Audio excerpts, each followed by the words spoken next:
Welcome back, everyone, to the International Bowl Expo here at the Orange County Convention Center here at the Storm booth. It's our final segment today, and everyone knows I'm a Pete Weber fan, and quite honestly, Pete, I've decided that the lights, you need sunglasses on television, and I've decided to wear these in tribute to you. Nelson Burton Jr., Norm Duke, Storm Norman Duke, and Pete Weber here as we finish up the day. Guys, welcome back to the booth. Mike, Bo, thank you very much. Peter. You know, Mike, I was telling these two guys, I had a pretty good career, and unlike most top pro bowlers, these guys, I had no ego at all. And so I told them before we came on, I says, Mike, there's only 3 guys that I feared in the sport of bowling. One of them was Pete Weber, one of them was Norm Duke, and Norm had the best line of all of them. Being a Texan guy kind of like me, he says, and that was the guy you looked at in the mirror. And I says, hey, that's a great line of all of them. Your reflection is the one you feared the most. We have 2 of my 5 greatest bowlers of all time sitting right here, and that's no BS. Is that okay to say that, Norm? Well, as long as you're putting yourself on number 1. Yeah, as long as you're in there too. Oh, Lord. Well, I'll tell you, a complete honor to be able to sit here with these 3 guys. I want to make sure somebody snaps a picture of this, because as a bowling fan, being able to be around you guys is just outstanding. And Norm, I know that you're here for Storm. You're one of our greatest staffers that we have. But Norm, you do a lot of other things in bowling, and you're involved with a group called Next Level. Yes. And I know that's very passionate, coaching, appearances, things that you do, matchmakers with our products. Mm-hmm. Tell everybody at home a little bit about your side project that you do with Next Level Bowling. Well, Next Level Bowling, at our company, we are event planners. We are a booking service. We do all kinds of coaching, appearances, guest speaking. Anytime you need a professional bowler to come in and either do a show, we do a lot of trick shot shows and things like that, entertainment components, bar clinics. Call us. Next Level Bowling's the place to go. And we've been doing it for about 12 years, so we kind of got it down. And thankfully, just about everywhere I go, Storm partners with me. So when you have me come into your facility, typically you get the whole Storm family coming in. And so it becomes not just a day with Norm, it's really an event. And my president and partner, Lori Romano, is the best in the industry at booking the gigs and taking care of all the travel. And so that's what we do, and we love it. Yeah, and she is truly fantastic. I've met her last year, saw her again here this year. Just a great person. And I'll tell you what, Bo, one thing that is a common trend with the folks we've had up here in the booth is how our staff not only bowls, represents our brand, but they try to do things to grow the sport of bowling, which is our mission statement at Storm. And before we go any further, I got to take the glasses off. I don't know how you do it, Pete, but to grow the sport of bowling is so important, and that's what we do here at Storm, and our staffers do that as well. Well, you know, Norm, I've known both, or Mike, I've known Norm and Pete for a long time, and I just signed a deal before we went on the air to be a Next Level guy with Norm Duke, and he's really got the right thing. I've seen it before, and I'm anxious to get it going. I've sent him some pictures and that. You have Pete on this. We have Peter yet? Yeah, we book everybody. It doesn't matter. We book all staff players, all the pros.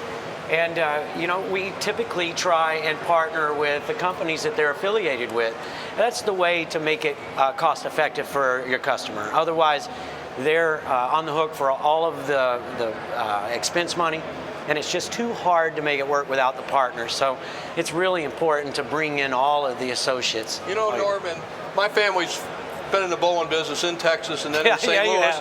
And you know what? My dad had a great philosophy. He was a great promoter. He brought in a top pro every year, even though I was on tour, even though my dad was there, even though that Dick Weber bowled at our bowling center, Don Carter bowled. We still brought an outside guy in to build our business, Mike, to entertain our customers. Yes. They wouldn't see a guy. Remember the last guy we had in was Joe Joseph. If you guys remember him, he bowled out of Detroit and whatnot. We had Eddie Lebansky, and I'm going back names, but it's a terrific idea. It's a terrific promotion for any bowling center, especially to reward your customers. Well, you know, and when I was 13 years old, my father brought into our bowling center a guy named Bugsy Moran. And Bugsy bowled the highest average bowler in our center, and also the best youth bowler, which was me. And that is, it left an indelible image, and it's probably one of the reasons why I'm affiliated with Next Level Bowling now, is because it impacted me. It was truly something I look forward to, and I really enjoyed it a lot. And now Pete and Norm both joining us here at the Storm Live set. Pete, you've had a lot of success on the senior tour, the PBA 50 renamed tour, and you were the Rookie of the Year last year. Now Norm is a rookie this year on the PBA 50 tour. What's it like competing out there, Pete? Are you enjoying the kind of reunion? And I know that just recently you two hooked up on TV, and I'd like to get your opinion of what happened on that Extra Frame broadcast when you bowled head-to-head for a title, and then we'll get Norm's. Well, bowling on the senior tour is just so much fun. I mean, it's not like you got your clique over here and your clique here. Everybody talks to each other, everybody gets along, and it's just it's really fun to be out there and bowl against the old timers and even the new guys coming on. And as far as Norm, he can quit anytime he wants. I'm getting tired of getting beat by him on the senior tour. So, you know, and not only is he a rookie, but he's ahead for Player of the Year also. So, you know, being out there bowling against Norm and Parker and Walter and everybody else, you know, it's just a great feeling, and it's fun and exciting. And Norm, talk about your latest victory. I know you weren't able to bowl both events because you had some other things that you were booked on, but take us through that week when you were competing, and I know it was a long, grueling process, and they actually make the seniors bowl more games than the young tour. They make the seniors. I tell you what, I got finished with the U.S. Open. I thought, whoa, how did that just happen? It was 7 days worth of just bowling 10 to 14 hours a day, and I kept thinking, there's no way these guys can get this done. And sure enough, everybody finished. And it's not easy. I tell you what, you would think that the senior U.S. Open pattern would be a little more playable, but and it might have been, but it didn't seem like it at the time. The guys are great still out there. They don't have the rev rate, of course, of Jason Belmonte and the West Malots, but they have the talent. They don't forget how to bowl out there. It's like if you were going to shoe up right now against Nelson Burton Jr., I guarantee you would need more than 240 to win. And that's kind of like what it is out there. And the Hall of Fame list is so much deeper on our tour, you know, primarily because of our age, but also because, boy, I'll tell you what, the last 10 years, the group that has entered that senior tour, that's people that I ask for autographs all the time. Like, sign that shoe, please. Yeah, there's no question about that. And Bo, you've seen the PBA 50 tour over the years. Do you think it's the toughest right now than it's ever been? Agreed. It's the toughest, and I'll tell you one reason, and I know it. It's not a reason that I'm making up. Is these guys are the last generation of bowlers that learned to bowl with a rubber ball on wood lanes. As much as Pete hooks it, as much as Norm hooks it, they learned to go down and in, play the line, and that carried over. They learned to play small areas. They learned speed control and all that. It's not as important today, and these guys being the last generation, and nothing against the new guys coming up, but they had the luxury of learning in that environment and then making the transition to today's environment of the storm balls and the synthetic lanes and all the other different kinds of shots.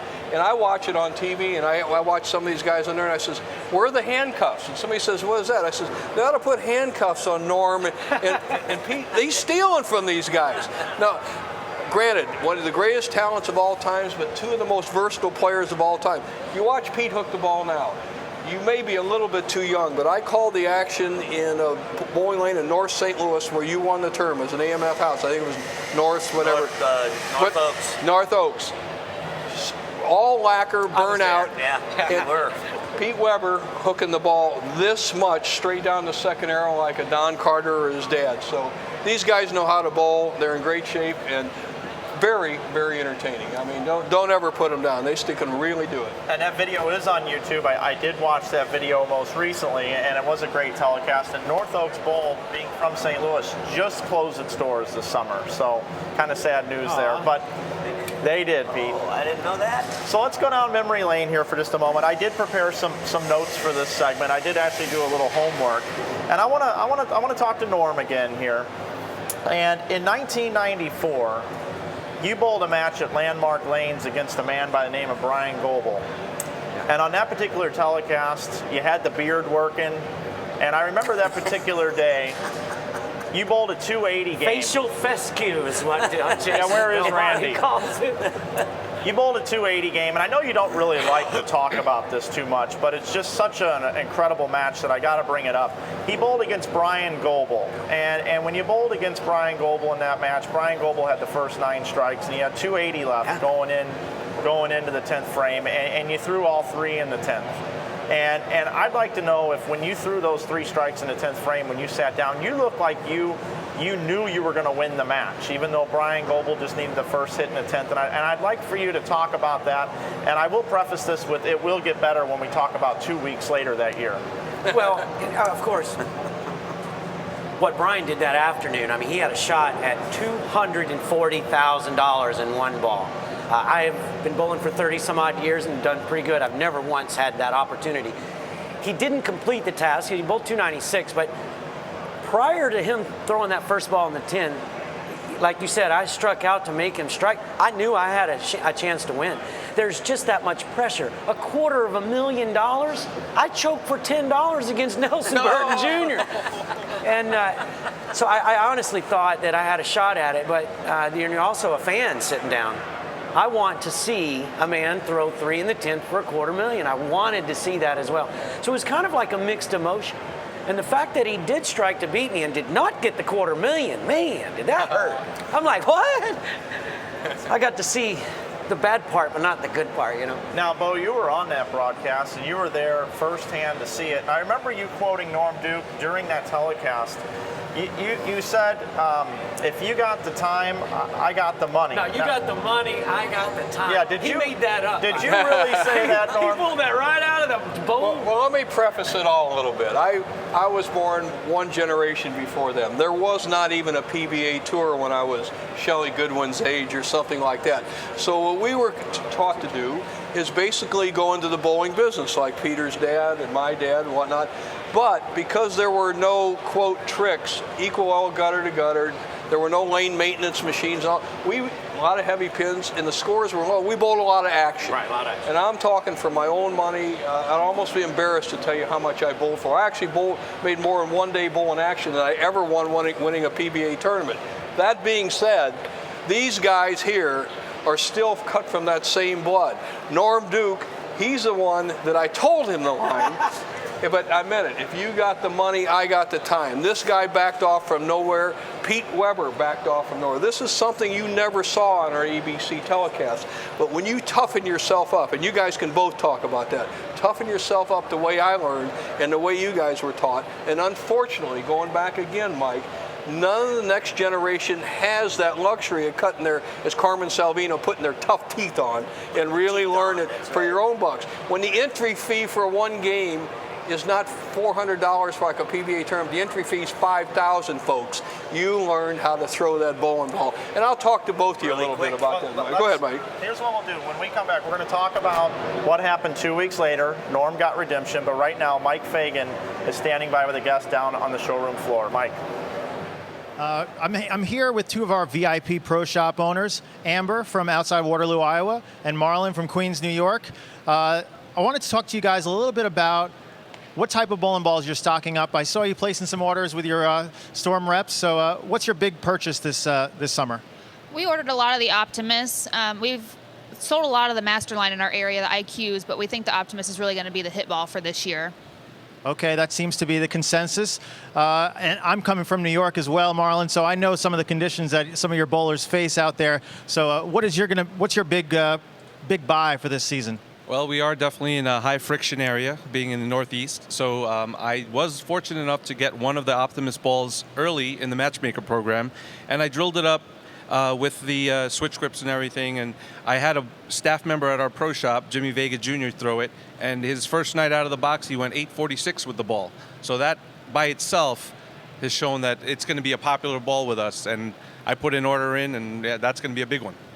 Well, I think that proves it coast to coast, from the Midwest to the Northeast. The Optimus looks like it's going to be the hit ball this season. Back to you guys. certainly that Optimus is an unbelievable ball. We've been talking about it the whole time here. We talked to Pete earlier about what a great ball it was. Now, Norm, let's resume where we were. 1994, you bowled 280, the highest losing score on television to date. You come back 2 weeks later, and you got Brian Goebel again in the title match, and you took Brian Goebel down that day. And Bo, you were quoted on that telecast saying, "Norm Duke said to me, you miss and you're mine." That's what you learn a little bit if you're from Texas, number one, because I was from a Texas family. And number two, you have the talent he has that's put up going back into this match play thing. And I think, Norm, you can expound on this. That's where you get that kind of swagger, ego that, I know I have it, you have it, he have it. What you're saying is if Brian Goebel bowled action, he would have struck out in the 10th for $250,000. That's it. That's what you're saying. Bo had a way of getting into your head without you saying anything. And he would say to himself, I know what Norm would say. Well, then he'd go live TV and go, I just talked to Norm. And he did telepathically. But it was actually the announcer's embellishment that he would come up with. And I tell you what, it was great. I watch YouTube.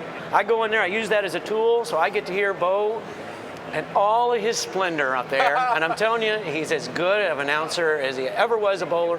And we all know what kind of a bowler he is. And it was actually, it's more entertaining for me now than it was then. At times, I'd be a little embarrassed. You know, you got the money, I got the time. Well, now what I got to do the next 5 weeks? I got to go, I ain't got no money.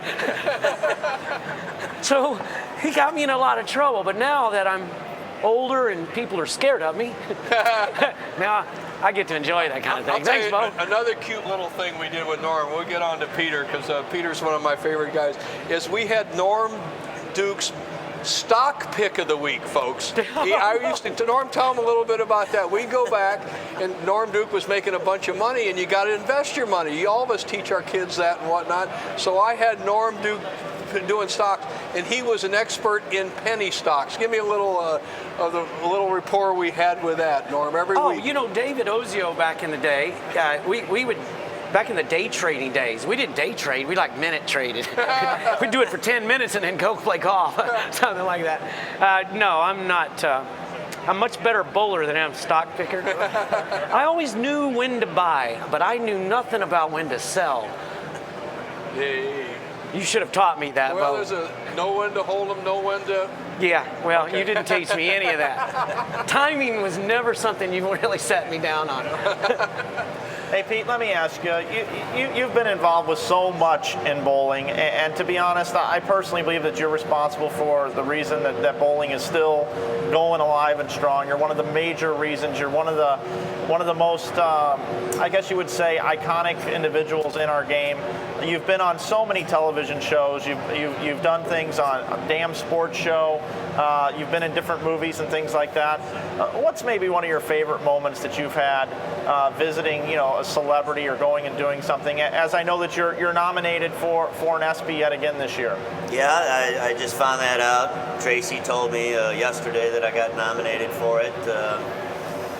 But Mike, I think my favorite moment was when me and you went to Louisville to do the movie Split with one of our friends, Jamie Buckner, who produced it. And I think being able to have a very small part in the movie at the very end was one of the most exciting things I've ever done. Bowling is easy. Bowling, get up and easy. I'm calm, cool, and collective. I was nervous, really nervous, trying to memorize my lines and doing things, and because you're thinking, wow, camera, a movie camera right there, but I think that was one of my most exciting moments. I was thrilled to death to be there. Yeah, and let me tell a story about that. The young lady, Tracy Weiler, I believe is her name. Tracy Weiler was the main leading star, and that movie's still in production right now, and it'll be released when Jamie can get to it. It's a side project for him, but I particularly remember she was so nice to Pete, took him under his wing, and I remember you signing very famous sunglasses and giving those to her. Oh, absolutely. I had my sunglasses there, the green ones that I actually wear. And, she was kind of excited to meet me too, but I was more excited to meet everybody there. So, And after she had been so nice to me, she kind of said, keep going, you know, underneath her breath to me when I screwed up.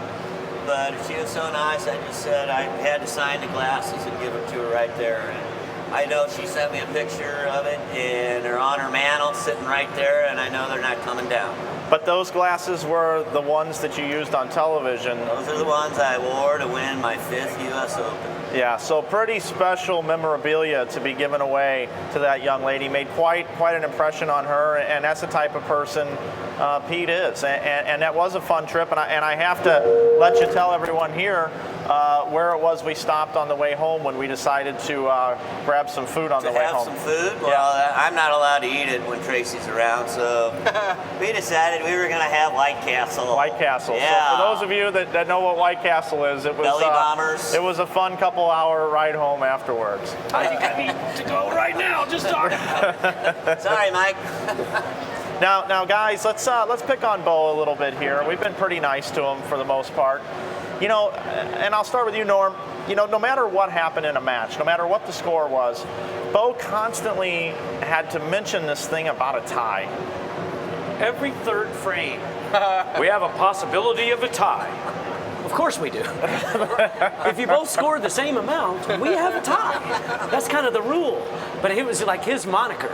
But he couldn't wait to say it. What's so amazing about it, though, is people quote that now. All the time. It's a landmark in bowling. Yeah, I think Randy's adopted that too. Yeah.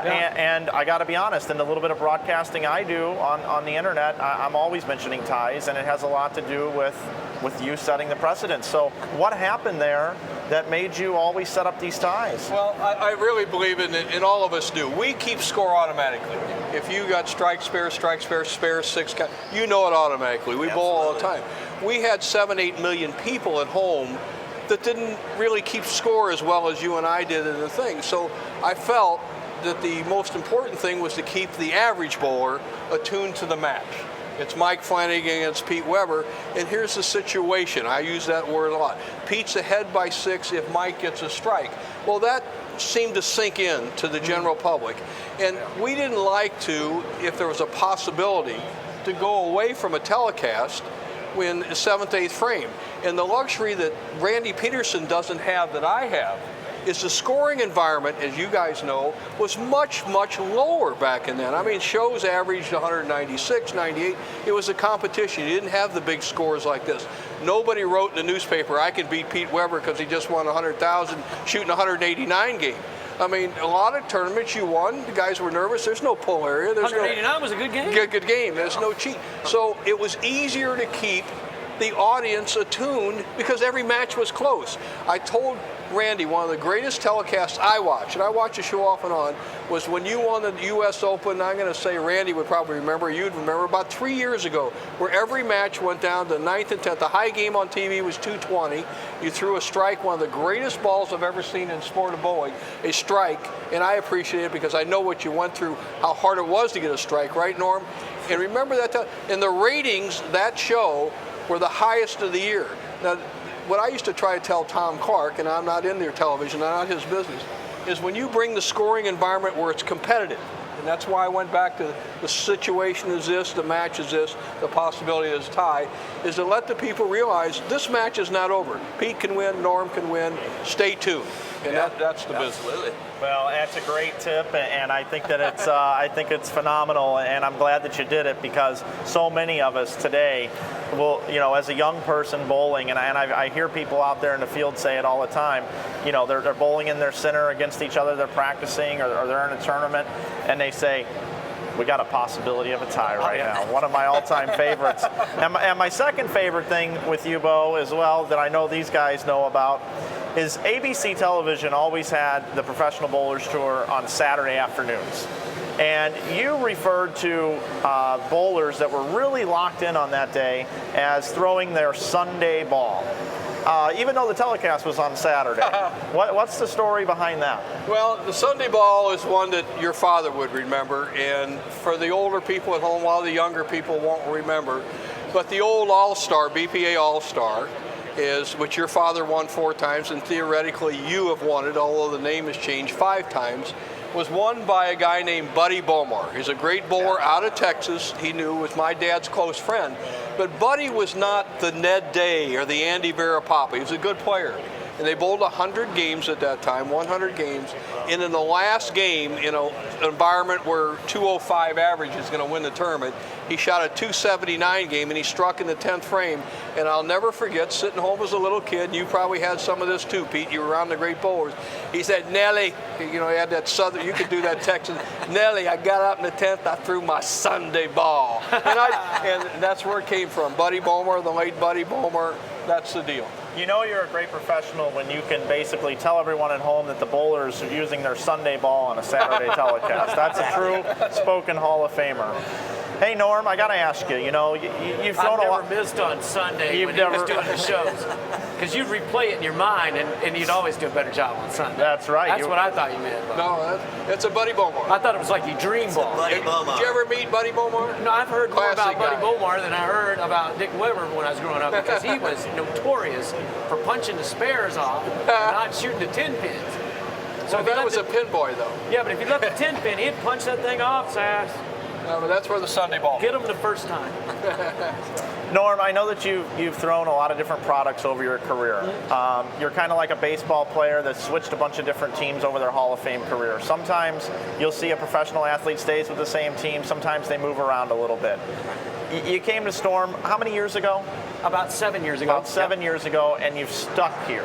Right. And I don't know if you've ever had that length of time with the company, but why is it that you've continued to throw Storm and Roto-Grip over the years? And what is it about this company that keeps you here?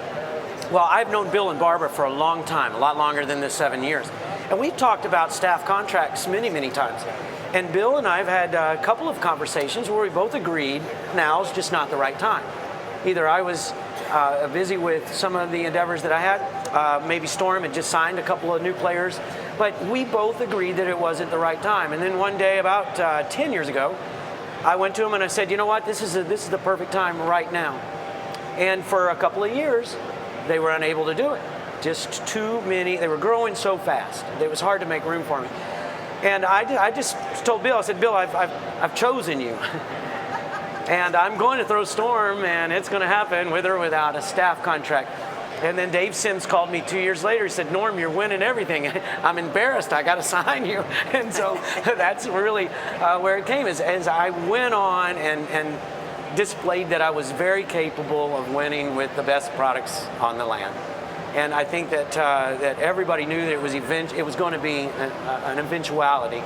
But the timing was right then. And I couldn't be more happy for waiting, and I couldn't be more happy for Dave making that call that day either.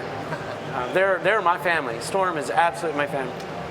Through the ups and the downs, and I know that you've had great years on tour. You've had some years where you feel a little down and out, not as many fans coming out. You know, the Professional Bowlers Tour has had its ups and downs, and through it all, you've persevered. I've absolutely not had a bad year with Storm. Absolutely not. Each year that I finished and I've been on staff with Storm, I've said, great job.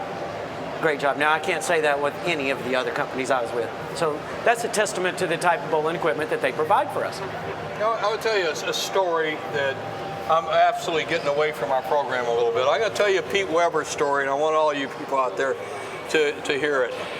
I did a lot of charities in my life, and about 20-some years ago when Pete was really struggling, and he's financially well-to-do today, but 20 years ago I brought him to a children's hospital benefit in Saginaw, Michigan. And I took him to the hospital, and he saw these young kids, okay? I was paying Pete $1,000 that day to be there, and he needed that $1,000. He got up and donated that $1,000 to those kids. Remember that, Pete? Yes, I did. And I Very said, much Pete, so. you can't do that. Pete says, I won't come back if I don't do it. Pete Weber, thank you, and I remember that. That is the real you. Thank you, no Bo. question Thank about you. that. A lot of people don't know stuff about me like that, but I do But we knew you were contribute to dead the broke, and you charities still very give it away. often. That a boy. Yes, That sir. a boy, Peter. I'm sorry about that, folks. Oh, that's all right. I got that's a a little Pete bit of Weber me. story right quick. Y'all want to hear mine? I guarantee you're not going to cry. You remember the time he holds the trophy up and it jumps right off there and lands on it? The night before, I was bowling for that telecast against him. Winner is going to bowl on television, the loser's gone. So I go into the press room before the last game, and here are these two trophies. One is the U.S. Open Victor Trophy, and one of them is the leading qualifier, which I had gotten already. So I pick up my little trophy, and I'm thinking, yeah, you're nice, but I want you. And I pick this big trophy up, and it comes apart in my hands. So the eventual trophy, the next day, I'm holding in two parts. It's double-sided tape. I thought I broke it, so I put it back, and so now I lost. I'm in the hotel room talking to my mom while he's throwing shots to win. And I said to my mom, he's about to drop that trophy, Mom, and sure enough, here it goes, crack. So my mom thought I was telepathic. She's like, how did you know? I said, oh yeah, that's double-sided tape right there. Hey, I'll add to that story, Mike. I got accused because I set up a trophy shot with ABC television of screwing the trophy up. That's what I heard, the proprietor came to me, that Burton guy from ABC, he screwed the whole thing up. It isn't Pete's, but he took it apart, and that's the reason it fell. So it ended up on me. No, they had just not screwed it down. You know, and out of all that, after it dropped on the approach, I was the one that thought I was in trouble. You guys were off scot-free. No, I was in trouble. Good memories. Good memories. Well, hey guys, those are great memories, and I want to thank both of you for coming in. This is going to end this part of this segment, but Pete, I can't tell you enough. Our friendship and you being with Storm and all the success that you've had, and all the great autographs you signed here, and all the great people here that respect you so much, and all the great things you've done. It's just an absolute honor to be able to sit here with you, and thanks for joining us on our set. Trust me, it's an honor to be here with Norm and Bo, and Mike, even yourself, because your broadcasting abilities are starting to get really good Oh, too. thanks, buddy. I reiterate, as you guys leave, 2 of the 5 greatest bowlers of all times, and I believe because I've been around it so long and I've seen all the old timers, and I'm very qualified to say it, 2 of the top 5 of all times. It's hard to pick a number 1, but you pick 2 of the top 5s. Boys, you both earned it. Men, you both earned it. Thank you very much. Thank you very much. Keep it going on the senior tour, guys. Let's take it down to Mike Fagan, who's got a very special presentation for us. Mike. Thank you, guys. It's always cool to listen to some of the all-time greats and listen to some of their stories and hear how they're still competing. And now that we've done this and we've got through Bowl Expo, we're kind of in the home stretch. We wanted to kind of give the audience at home a little bit of an insight into Storm, into the Bowlers Company, into some of the things that we do here. And one of those is a 10-year service award to the company, and that award is going to be given to Andres Gomez today and Pete Weber. And Bill, why don't you tell us a little bit about this award? This award is just for an appreciation for their individual service and dedication in helping the company and being with us the amount of years they have. So there's quite a few people have had this award. We're a young company, but there's still quite a few people, and I'm happy to have it here for Andres today, and I'd like to present it to him, and I'll put it on him, and it's been kind of cold in this building right now. So a minute ago he just said, I really would like that jacket. So he's here. Here you go, Andres.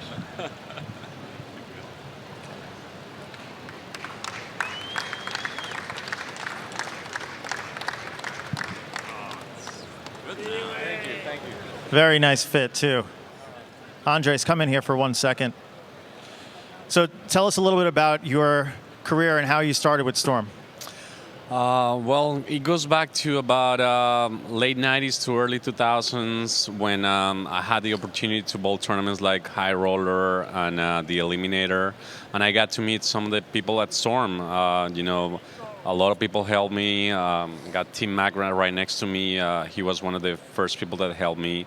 Bob Hart, Ralph Solan, and then I got to meet Bill and Dave and Wes Pye, and they gave me an opportunity, and it's been great. I'm so humbled to be part of this great company. I think the company, Bill and Barbara, give back so much, and I'm just proud to be part of it and happy to be part of Storm family. And it truly is a family. People come to Storm and they never leave, and because of the treatment that the players get. We're just really grateful to be a part of this family. Thank you very much, Andres. We're going to bring up Pete Weber now.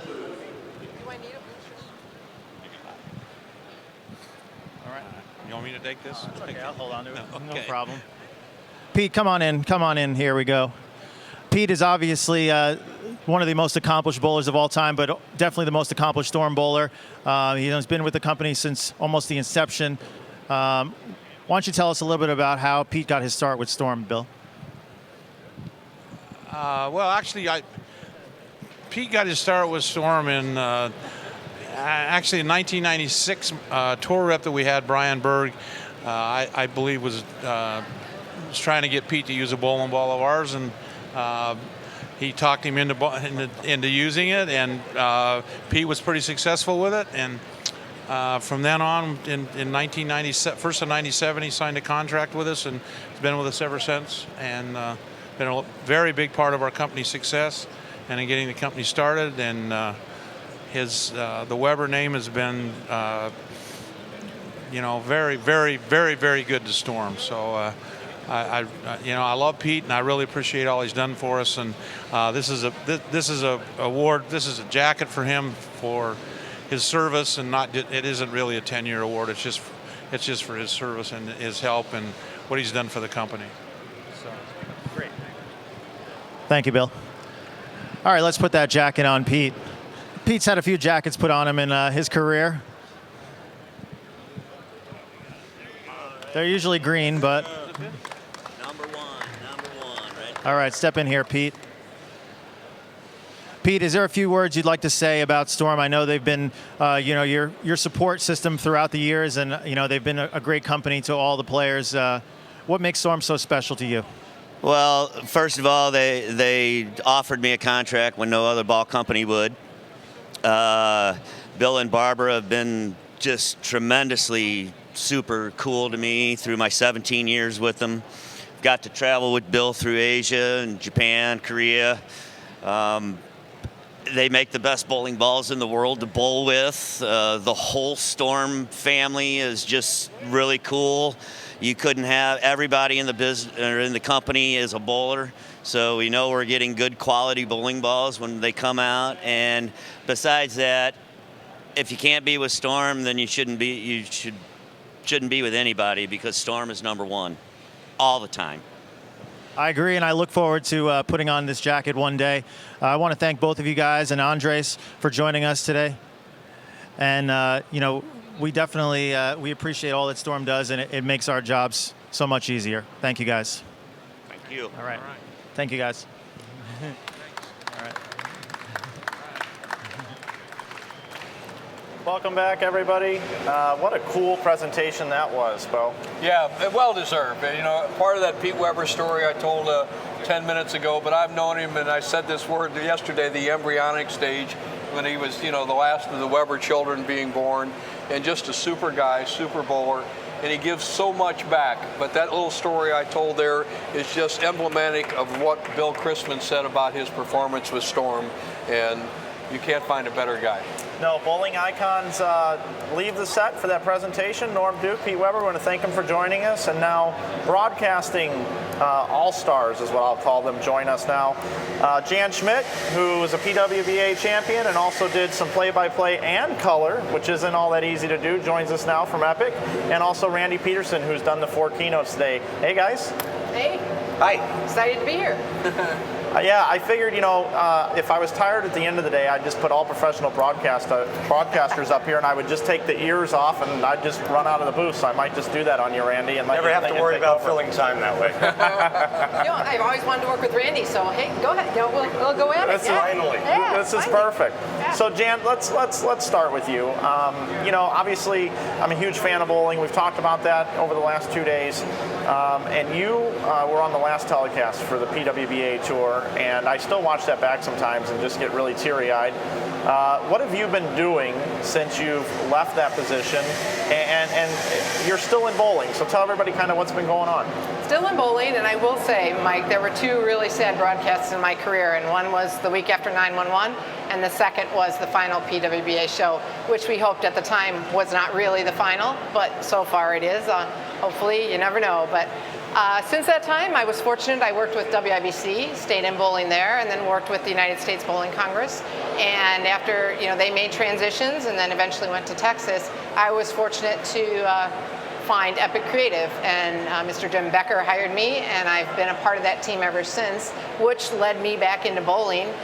So excited about getting to work with Storm and the wonderful people at Storm. We partner with them. We're a full-service marketing agency, and it's been just a great marriage, and very happy to be still in the sport and with the best company there is. Yeah, and Epic actually picked up the Rotogrip account and really transformed that brand with the help of the home office. It's a nice synergy, and we've got the new Own It tagline and all that, and you guys have done a really nice job with that. And I think that this relationship, you guys are responsible for the entire set here, you and your team, and I think it's just been an outstanding job that you guys have done.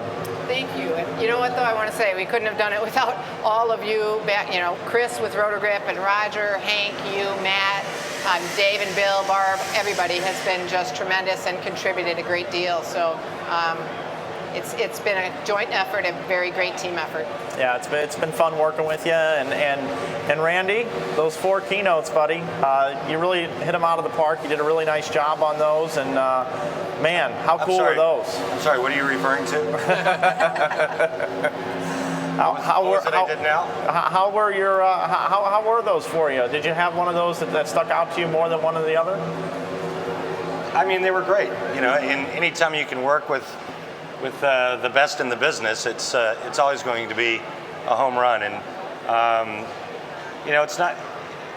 We've done stuff similar to that before. Maybe not live streaming, but you know, whether it was through instructional videos or maybe it was, you know, a piece that we did for one of the ESPN telecasts or ABC or something. So, I mean, it wasn't like, this is such a tight-knit group.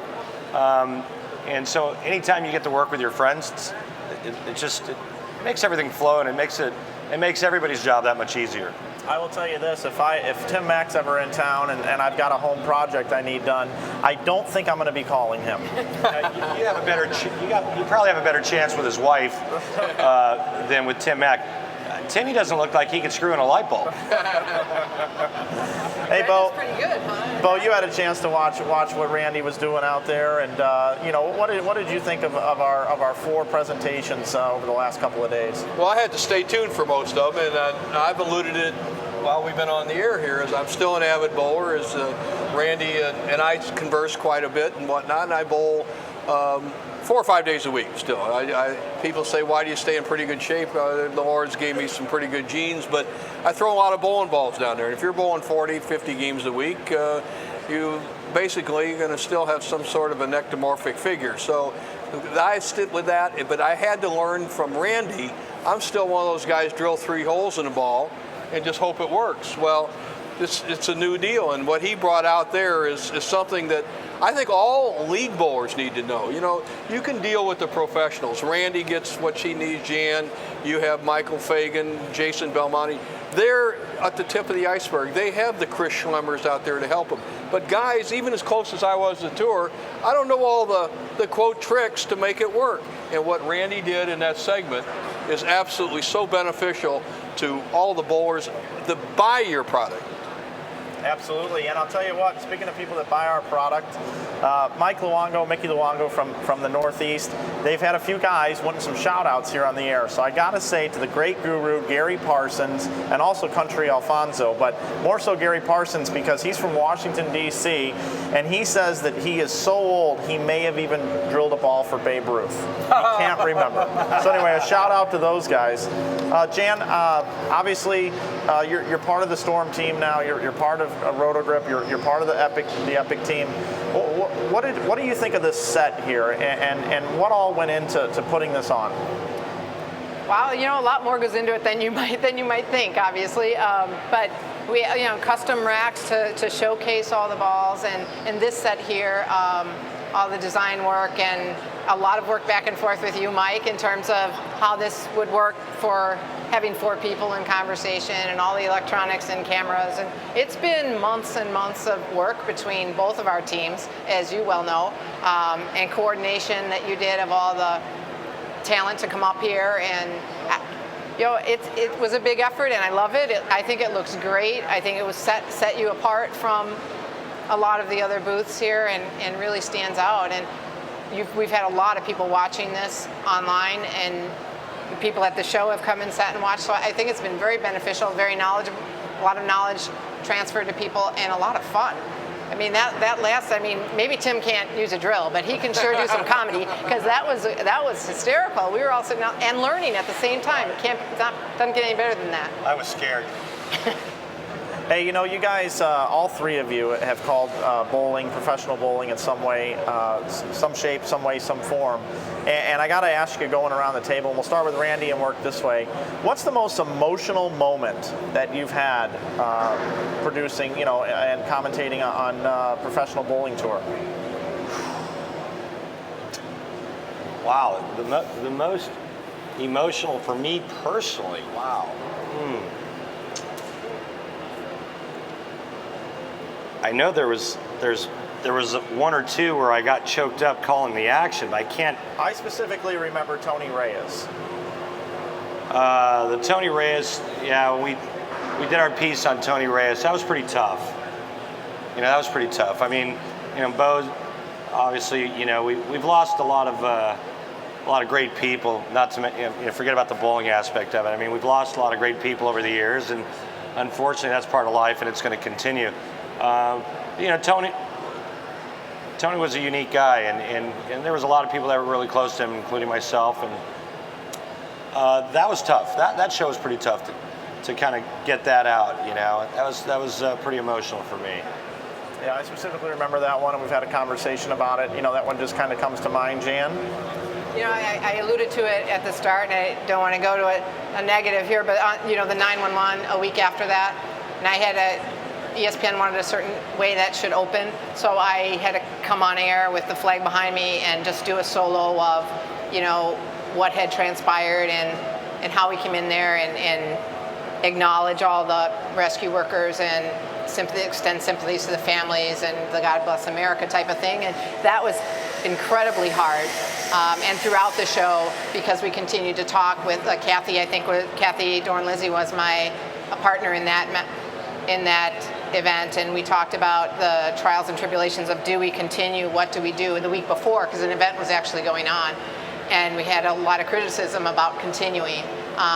But talking through that show, eventually we ended up airing in that show. A local crew came in and shot it, because of course we couldn't get there, and they shot it, and Liz Johnson threw a 300 in the championship match.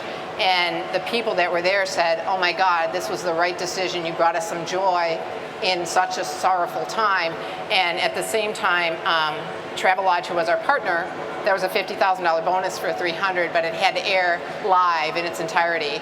And we went to them, and the insurance wouldn't cover it, and so Travelodge honored it and paid that bonus anyway because of what had happened. ESPN aired highlights the following week to do that for him. So it was extremely emotional, the entire show, for everyone involved. I'll never forget that one. Wow, good stuff. Bo, how about you? Well, I'll back up and make a little more of a story out of it after listening to my fellow comrades. I've worked with Jan, I've worked a ton with Randy, and people at home. I've been in this business since almost 50 years, and people don't realize, you as a young man and these two people, how tough this can be. Whether you're guys out there working the camera, a lot of times it's set up at night and whatnot with that. Now I'll digress to what I want a story to tell, and I've never had a venue to tell it, of Randy Pedersen. In early 1990s, ABC and the PBA signed a contract for $3.6 million in rights money that we gave directly to the pro bowlers. I'll say we, I was an employee of ABC Sports. ABC Sports also covered all the salaries, me, Schenkel, and all that. We're doing very well. Dennis Swanson, I don't know if you ever met him, Jan, but he knows Randy very well, was our president. At that time, he came to me, and unbeknownst to Randy, asked me to give a couple of names of people to put a third person in the booth. We had never done a third person. We did some interviews. Randy wins out. He's going to be the third person in the booth. And what we were going to do with that, and I'm leading to my saddest moment, what we were going to do with that is my partner Chris Schenkel was asking to retire. He wanted to work his contract out, and at the end of 1997 on the present contract, we were going to offer Randy Pedersen the Bo Burton job. I was going to slide over and be Chris Schenkel. Now, that leads into the 1997 telecast when Disney bought out ABC Television and didn't favor bowling as much as Dennis Swanson and Rune Arledge did before. And when Swanson left as president, the Pro Bowlers Tour teetered. They did not renew our contract. It affected Randy probably more than anybody. Schenkel went ahead and retired. ABC Sports and Time had been good to Bo Burton, but it affected him more than anybody else. But then when we went down to that final,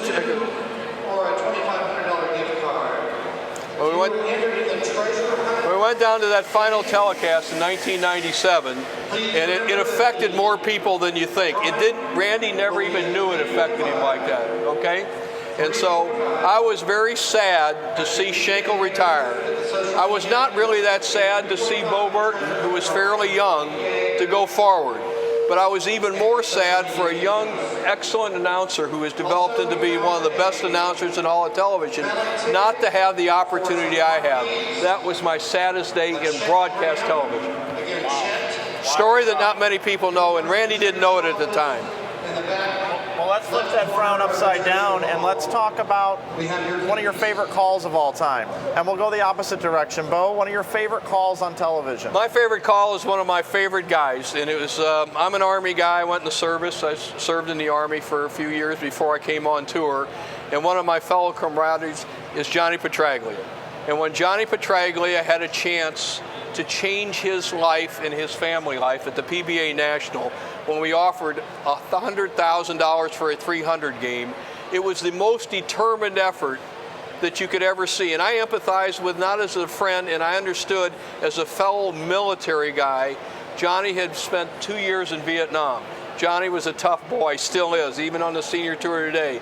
When Johnny threw those 3 strikes, it didn't make any difference where he threw them. He could have been in the parking lot and he would have gotten a strike. Now, what it made it even better for me was he said on television, "This has changed my life. My children can now go to college." One of the manufacturers that he worked for came out and even made it even better. Gave him the $100,000 and then guaranteed his children's college. How much more memorable can that be of a one-day thing on television, of making families, sports, and entertaining everybody at the same time? Jan? Wow. How do I top that? Well, actually, there are probably a couple, but one that really comes to mind, Carolyn Nord-Mallard was a very good friend of mine, traveled with me on tour for a number of years, and she had, her father had passed away. And it was a very difficult time for her. There was a lot going on with tour. She was president of the Players Association, trying to work through some issues with tour there. And she came on and had a show right after that.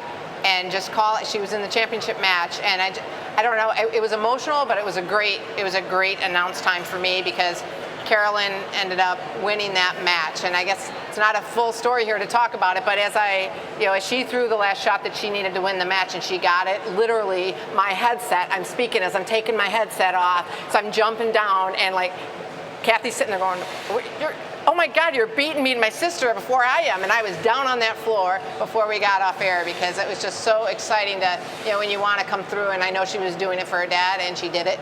And that I got to call that, it was a special moment. That's a great moment, that really is. Me? Randy, you're the man. Those are great stories, guys. And, getting back to the Johnny Petraglia 300, Bo, I remember specifically where I was watching that show. We were actually at Carolier Lanes prior to the start of the Johnny Petraglia Open, sitting in the lounge there. We were there bowling the wheelchair veterans tournament. Johnny's home house. In Johnny's home house.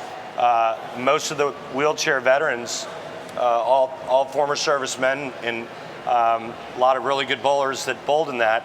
And we were actually there bowling that event. It was on a Saturday. We didn't make the cut, obviously, and we went from Imperial Lanes in Toledo over to we made the trek to Carolier Lanes, and we all got in bar and watched Johnny bowl. And it was standing room only in that bar. It was incredible. So I have 2 stories, and they both involve the same guy. How are we doing on time? Great. So they both involve the same guy. It's Pete Weber. So the first one is, it's my first year of doing television, and I don't know if you've ever seen the show Deadliest Catch, but you want to talk about a greenhorn. That was me. I had no idea what I was doing. And I'm working with this guy named Jim Kelly. And he was the last guy that was going to give me any help.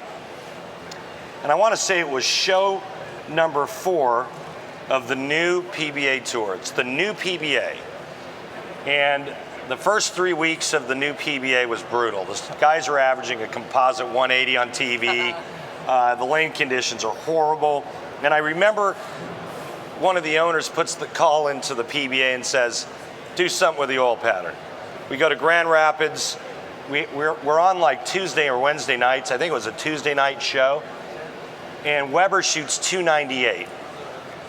And the place just goes berserk. We end up on Sports Center that night, blah, blah, blah, blah, blah. Well, I'm in my 4th show ever. And in my IFB, which is the earpiece we wear, we all know what an IFB is, I hear, Randy, go down to the floor for an interview. And I'm like, what's that? And I go, okay, how do you do that? Just go down to the floor, find Pete, ask him something. And I go, okay. So I go down to the floor. I'm trying to keep what's inside, on the inside. And the place is just pure pandemonium going on in there. And everybody's just crazy. Pete's all jacked up on Mountain Dew after I mean, we're all just nuts, right? And it's just resonating through my body. And I'm just like this. And I ask Pete a question, and Pete fires back with a, yeah, and I shot that, and it's not over yet. And next thing you know, I'm just so fired up. And I go to throw it back to the booth, and the only thing I could remember was listening to this guy for 23 years saying, back to you, Chris. And so I go, well, thanks, Pete. Back to you, Chris. I mean, Jim. I go back to the booth. Jim Kelly won't look at me. He looks at me and he's like, who the hell is Chris? And then turns his back to me. And that's how he did the rest of the show. Needless to say, we got rid of him. My second, so that was one of my favorite. But my all-time favorite call was the same guy, who do you think you are, I am? I mean, it was just the greatest show. And you know what? There's Pete Weber lovers and Pete Weber haters. But guess what? When he's on TV, you never turn the channel. Yeah. Whether you love him or hate him. He's great television. You know from doing TV. Jan, you know it. Yep. Anytime your producers and directors are in the house and you're getting down to your final 4 or 5 players, who's the one name they're always looking for? What's Weber doing? Yeah. Has Weber got a shot at the show? Whoa, we got Pete. And there's only a handful of those names. Yep. Norm's one of them. Pete's great TV, right? So here we are, the U.S. Open, and it's game 1. Pete's trying to win his unprecedented 5th, and he's losing halfway through that match, and he starts in with the guy in the crowd. Next thing you know, Pete's PO'd, and he ends up beating Schaefer in the 10th frame. Long story short, every match comes down to the 10th frame. Against Fagan, he needs first ball strike or 9 spare strike to win. He goes flat 10, and then it's 10 back, glasses, who do you think you are, I am? That's right, I did it. And I mean, it was on Tosh.0, it was on sports, it was on everything. And I got to call that show, and it was incredible. It's pretty awesome stuff. And I've had the pleasure of getting to work with you a little bit, Randy, and doing some broadcasting, and it's been a lot of fun working with you, buddy. You've taught me some stuff. Let me ask you this, Bo. You've watched these 2 broadcasts. What would you say out of these 2 individuals is the best that they bring? What is their best traits and qualities that you see in these 2 folks right here joining us? Well, it's pretty simple. They're both experienced broadcasters, and it's hard to be an experienced broadcaster. You got to be pretty good to get through it. But when I work with Jan, and I've worked with Jan and Randy, and part of that deal with Jan is she could go with whether it's the men's, the women's, we did college together, she could call the action and match in and get the feelings of everybody with it. Jan's a true professional. She is a little bit like me and you in that she prepares, and it shows up when she's on the air. And one of the really great announcers that I've ever worked with. As far as Randy has a great mind, and part of his appeal to ABC television was that he had that California flair and still like that. He wasn't a Bo Burton, like that lockstep stuff. He came off with the off-air stuff. If it was too wacko, I'd straighten it out for him. But the point being is Randy learned, and I've said it to him, I call him every once in a while. He has a great show. And I still remember we were talking about that U.S. Open. You got the call where every score was tight. And I said this in our last segment. When scores are low every week and they don't have a guy with 8 in a row and a guy 3 opens, who's going to watch that? I mean, the luxury's gone. I had that luxury every game almost. It went to the 10th frame. It's very difficult to do what he did. And I've seen a number of telecasts with his. I'll be an I thing. I got nominated for 4 Emmy Awards as the #1 broadcaster in sports television, and I can pick 4 shows that if Randy was in the same position at ABC like I was, he'd have been nominated for that award. Thanks, and Bo. you are an accomplished announcer. It's a pleasure to work with both of you. That's close as I can come. That's pretty good stuff. Even though Thanks. I can't keep my eye Can we tell a Bo story? Yeah. Can I tell a Bo story? Absolutely. This is talk about a true professional, obviously, we all know. But we talked about this the other night, but Bo and I worked a men's and women's combined US Open, and we both shifted roles. So when it was the women were on, Bo did play-by-play, I did the color for the women, and when we switched to the men, I did play-by-play, he did the color, because of course he knew the men better than I did. And at the end of the show, he was closing the show down on the floor, and it was so loud. It was in an arena, and if you've never done it, it's amazing because you have your headset on, but you can't hear anything. So you can't hear their cues. You don't know what's happening. So you live by the monitor. So Bo's like, just get me a monitor. I can't hear you, but get me a monitor. So they get him a monitor. They put it on a chair, and he starts the close. They're cueing him out. I can hear it in the booth, but he can't hear down there. And about 30 seconds in, not even, all of a sudden we see it happening, and there it goes. The chair falls, the monitor falls. Now Bo's up there closing a US Open in arena with no cues, nobody's giving him hand signals, no monitor, and he's just got to close the show, doesn't even know how much time he has. So you just kind of kept going and going and going. He knew in his mind what had to be in there, and he rolled it all off in a traditional order, and I'm sitting there going, holy cow, I mean, that isn't what I said. It was probably like something else. But all of a sudden he's done, and he got everything in, and you would have swore he was watching that monitor. You go, man, that's pretty impressive. You were flying blind. Thank you very much. I'll go up in your airplane anytime. That a girl. I appreciate it. Randy, do you have a Bo story you could share with us? I have lots of Bo stories. I just can't share any of them. My first interaction with Bo was probably the first show that I ever made on ABC. And Bo and I still joke about this. At the time, I was like a 7 handicap golfer. I just kind of started playing golf, and so, Bo's interviewing me before the show, and he said, "So you play golf?" "Yeah, I play golf." "Hey, what's your handicap?" And I said, I'm a 7. Show starts. Bo's starting to rip through his bio sheet on me, and I think he just couldn't read his writing, and he said I was a 3. Well, all my buddies at home are watching. So I get done with the show. I can't remember if I won or lost. I think I won that show. You're playing the first arrow. That's right. And I get home, and my buddies are waiting for me. "Oh, you're a 3 now, huh?" Really? So that was it. I was getting some pretty good ribbon for that. But some of the fondest memories are just the interactions that I've had with Bo. I've done charity work with Bo, but being able to go back a couple years ago when Bo and I were able to work the Tournament of Champions together, that was really special for me because I'm now the lead color analyst working with the longest tenured running color analyst of our sport. I mean, Bo was the PBA Tour on television. Shank was great, and everybody loves Shank, and there wasn't a finer play-by-play in sports than Chris Schenkel. And Chris absolutely tossed softballs over the middle of the plate every hour and a half on Saturday afternoon to this guy right here, and he hit him out of the park every time. And a lot of the stuff that I do on the shows is directly related to what I learned watching Nelson Burton Jr. The stuff that I do in the beginning of the game, and then the content in the middle of the game, and then tightening up the scores at the end of the game and giving everybody a scenario of what can happen. That's Nelson Burton Jr. And I got that from watching him and trying to emulate what Bo did because he was so good and he was so successful for so long. Why mess with success? But getting to work, being able to work with Bo, having Bo in the booth, and doing on cameras with Bo, for those 2 tournament champions that we worked, that was the thrill of a lifetime for me.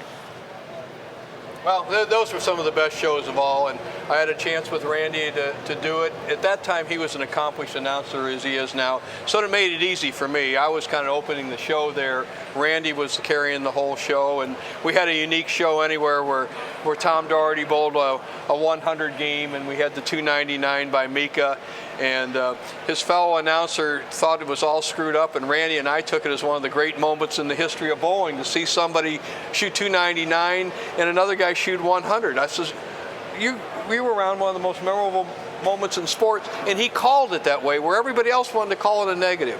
That's your expertise, your experience, and your talent. Thank you. I just want to say a little pat on the back for the 3 of us here. You know, typically in any sports broadcast, you have a play-by-play, and you have a color analyst, and then you have an on-field sideline reporter or somebody that's conducting interviews. I've never seen in any other sport a color analyst run down to the field to do an interview. Yet we've all done that. Mm-hmm. Number 2, there's only one other, nope, not even him. How many color analysts do you know have been able to move into a play-by-play role? Yet all 3 of us have done that. I think it's a testament to just how I never like to include myself because I'm not one of these, but I think it's a testament to just how talented you guys are. And I mean, obviously, you called the ladies' act for so long, both as play-by-play and color analysts. Bo, you were there for 23 years. And so I figured, you know what, I'm not the smartest egg in the basket, but hey, if I want to succeed at this, all I need to do is just get the blueprints from you guys, follow what you did, and I should have a pretty good go. And that's basically what I did. I mean, I did it with my own style, but some of those ingredients are still there. The Nelson Burton Jr. ingredients are there, and they've lived with me for the last 13 years that I've been calling the action. But being able to run down to the floor, you just get done calling a match, you run down to the floor, you conduct yourself to do an interview, and a professional interview. This is not, you know, working for networks, as you guys know, especially ESPN nowadays, you know, you're expected to conduct an interview a certain way. You don't just go down there and wing it. And I mean, obviously, it's a lot easier for us being that we played the sport, we know the players, and so that helps a lot. You have no idea how much it helps just knowing the person's name. But then, as soon as your interview's done, hauling butt back to the booth, getting your headset back on, hitting talk back, okay, Randy's on headset, Bo's on headset, Jansen, and then composing yourself to get right back into the flow to call the next match. At the end of that, something dramatic happens, run down to the floor and grab that. Just grab and do an interview. Do a loser's interview. Try doing a loser's interview. I mean, we've all done that. They're fun. And I don't know of any other color analyst that's ever run down to the field to do an interview. No. Yet we do it on a weekly basis. You guys are absolutely right. Hey, folks, we're getting ready to run out of time. We just got a minute or 2 left here. Quickly, we'll go around the table. We'll start with you, Randy. We'll work our way in. Most memorable moment here from Storm Live this year. Most memorable moment from Storm Live. It's just all gone by so fast. It's almost over, bud. We're like done. I mean, it just went by like that. I think that's probably because I was able to get to do what I love to do, which is sit up here and entertain. And, working with all my brothers and sisters at Storm, I said a little story yesterday. I got a little flack for it. And I'm not going to mention any names, but, there's a difference between working for Big Brother or the Big Corp and working for the Bowlers Company. And you know what?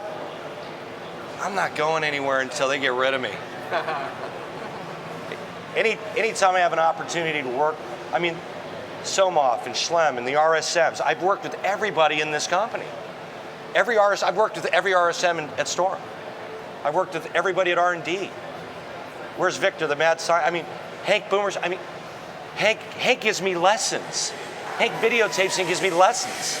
I mean, I've worked with everybody. Ernest, if I need anything, I know I got a guy. I mean, Mike Chadwick, can you look at my computer? Yeah, I'm just sitting here doing nothing at 9:30 in the morning. Let me see your computer.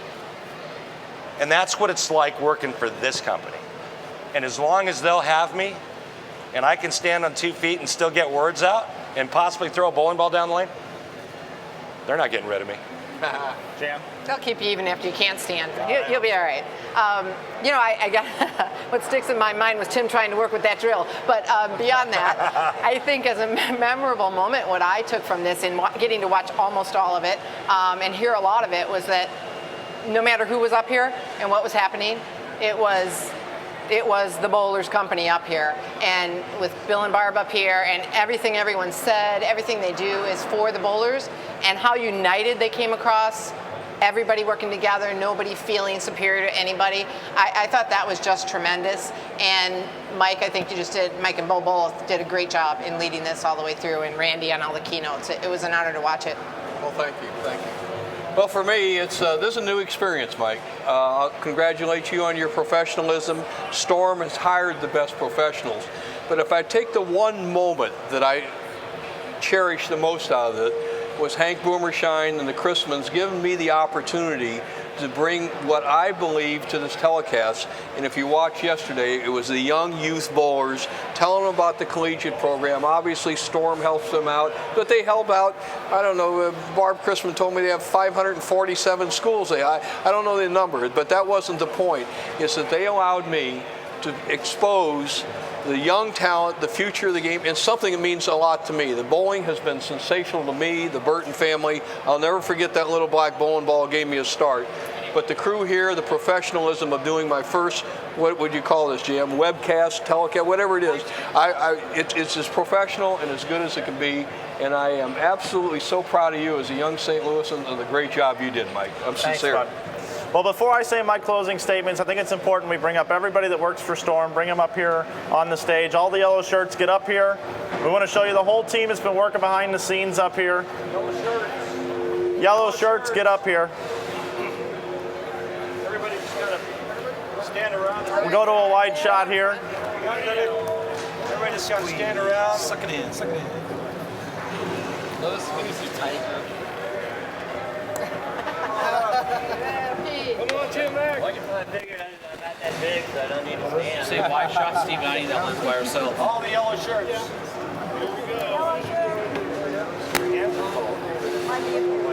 This is our entire team making it up to the stage, and as we reflect upon the last couple of days, it's an absolute privilege working with everybody here at Storm and at Epic who's helped us produce everything. We have to thank all of the guests that have been up here on the stage, all of the people that have come to our booth, all of you that have watched at home.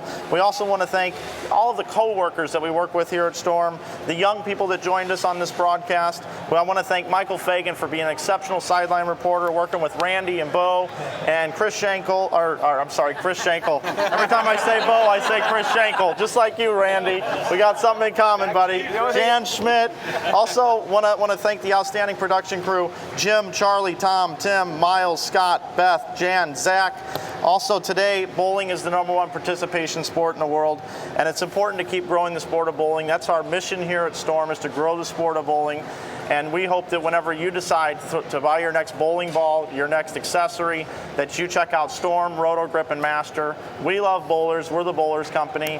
And I'm going to take you off the air with the entire crew here at Storm headquarters here at Storm Live in Orlando from the Orange County Convention Center. Goodbye, everybody. Thank you so much for supporting Storm. Have a good day. Always roll on the Storm.